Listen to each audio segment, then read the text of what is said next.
So there are quite a number of findings that I have in this dissertation, but in brief, kind of what I can share with you, because I'm looking at one person's experience with migration to the United States in search of upward social class mobility through the sport of basketball at the high school level,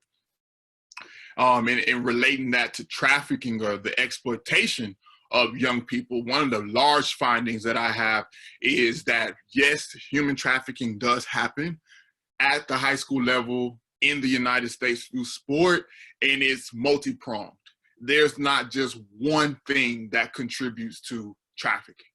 It's a host of things. It's not just the money or bad actors that are usually attributed to these trends and exploitations, which are true, but largely we have to take in consideration the way race is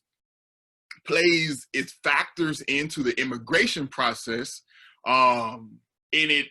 factors in the lived experience of the individual and how they walk and experience the world. When we think about what is it like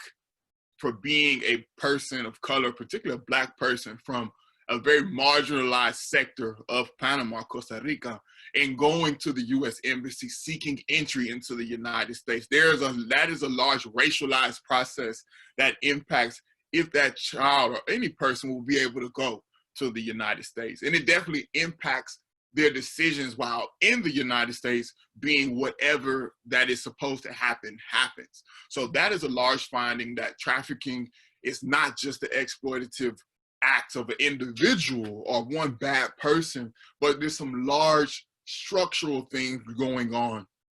within our immigration systems, particularly in the United States, and the institutionalized racism that impacts the lives of the individual before they even leave home. They're having to jump over hurdles, and there's a lot of things that might contribute to that experience in the United States, because even though they leave home in the physical, their bodies, many of the things that made them who they are at home continue to follow with them, and it impacts how they experience their life. And then another huge finding, thinking about this historically, is that a lot of these young people, the decisions that they're making, particularly from Panama, in the Panamanian context, they mirror a lot of the decisions that many Panamanians, particularly Black Panamanians, and even specifically Black Panamanians of West Indian descent, those whose ancestors primarily arrived to Panama to aid in the construction of these large projects like the Panama Canal, the Ferrocarril, and the Bananeros, that their decisions are very similar to the ones that young people are making today in the contemporary 2020s, 2019, as far as how do they think about home, which is Panama or Costa Rica, and how do they think about opportunities for themselves at home, being a Black person, a Black man from Colón, from Limon, the opportunities that they perceive for themselves, and how can they supersede or find a very strategic way to overcome a lot of institutionalized barriers that prevent a lot of people around them from accessing a dignified life and social mobility that they so desire. And it's very similar to those people in the 1960s and the 1970s who started to leave these places in search of more opportunities in the United States,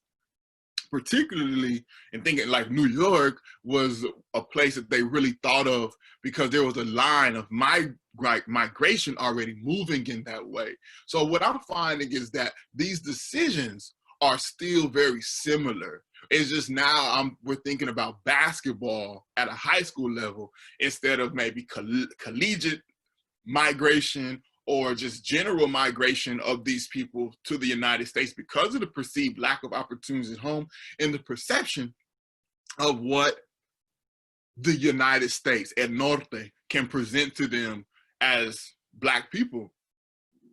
or human beings in general, in any regard. And I really connected to, again, the historical exploitation of the Black body in these spaces, in Panama particularly, is what use has the state have for these individuals once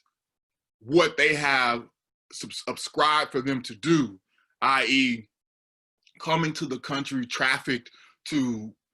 perform enslaved labor, build El Camino Real, build Portobelo, Nombre de Dios, build Panama City, allow all this trade to happen in the city, and no longer, when the labor is not needed, what's next? But then you have a large group of people coming in, West Indians particularly, that Panama still to this day hasn't reconciled the hate that it has for this group of people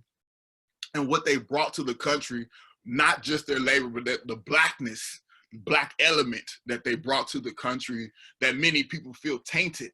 The ideas of mestizaje that were going on, and how so many strategic campaigns in the country have been aimed at these individuals to only allow them certain levels of ascendancy into Panamanian society, while always highlighting their foreign element and that's brought to the country. And the usual, and their foreign elements are usually thought about as criminality, laziness, all the negative associations that we still have to this day of predominantly Black areas that have a history of being populated or founded by Black people, but particularly Black people of West Indian descent, Colón in Panama City, Torrio, Riabajo, Caledonia, places such as those, Santa Ana, even though that has a larger colonial history of African people, but it became a place where many people of West Indian descent came into the area. And it also allowed a very allow a great opportunity for Panamanian society to scapegoat its historic Black population that's been there since the start of the colonial times with West Indians in a way that still permeates our society today. Because largely when we think about Blackness in Panama, usually it starts with 1850, the Ferrocarril, when so many Jamaicans came to the country. And then if there's any mention of colonial African presence in the country, it's usually associated with the self-emancipating African people, los cimarrones, or more specifically, los Congos, the more rebellious group, los rebeldes. And not the large amount of African people who remain in bondage in subservient positions from the time of being there, through emancipation, through the suffrage movement of Black men first, and then Black women that have always had long-standing disputes with the white elite minority of the country, particularly in our most large urban areas. So Blackness has been scapegoated to a West Indian foreign element that we're still trying to deal with to this day. Because again, these places that I just mentioned, Colón, Riabajo,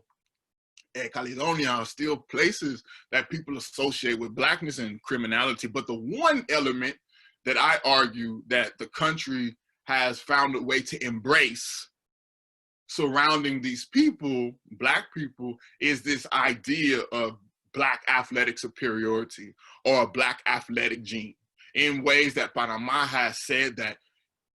the best athletes are usually coming from Black backgrounds. And they attribute it largely to a migration of those Black people who came to build the canal. And they'll say, like, the only reason that they were successful in building canal is because they were Black. They were stronger. They could endure the sun. They could endure the harsh rains that happened to Panama. There was this athletic gene, or this gene of physical superiority that they had naturally, that allowed them. And it doesn't take into consideration all of the social political things that actually pushed large-scale migration from these British and Francophone West Indies to the Isthmus of Panama to aid in the construction, in the amount of Black people who died in the construction of the Panama Canal. But because the situation was so dire at home, Jamaica, Barbados, Martinique, and places like these, the need to leave the country was very high. So it seemed as though Black people were physically superior to get this work done. Instead of, there was a large amount of Black people looking for work, looking for opportunity that they could replenish the, and that's horrible to say, to replenish the population that was literally dying to improve themselves in the republic. So the remaining vestige of that social, political, historical slaughter, if you will, of African people to build the canal of the projects and bring Panama, Costa Rica into modernity is the positive that we get that's not positive in my perspective is this idea of the athletic gene. And that's what makes us Panamanians that represent the country in la selección nacional, en la marea roja, que si quiere hablar de fútbol, o en la Cele sin mangas, if we want to talk about the basketball team, which are predominantly occupied by Black men and women. If we look on the women's side as well, it kind of mirrors, but you won't see the same level of representation of Black people in any other aspects of Panamanian society, where these people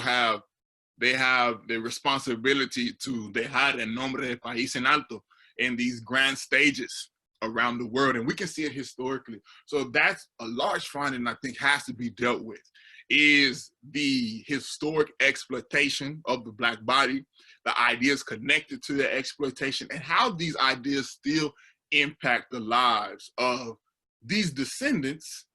in these places in 2020. And the finding is that over 100 years later, after 100 years later, following the completion of the Panama Canal, and many of these people aren't contesting citizenship any longer to be a part of the nation, that one of the limited things that they can think about themselves is, as far as a republic is concerned on the international stage, is what their bodies can do for the republic. Oh, yeah.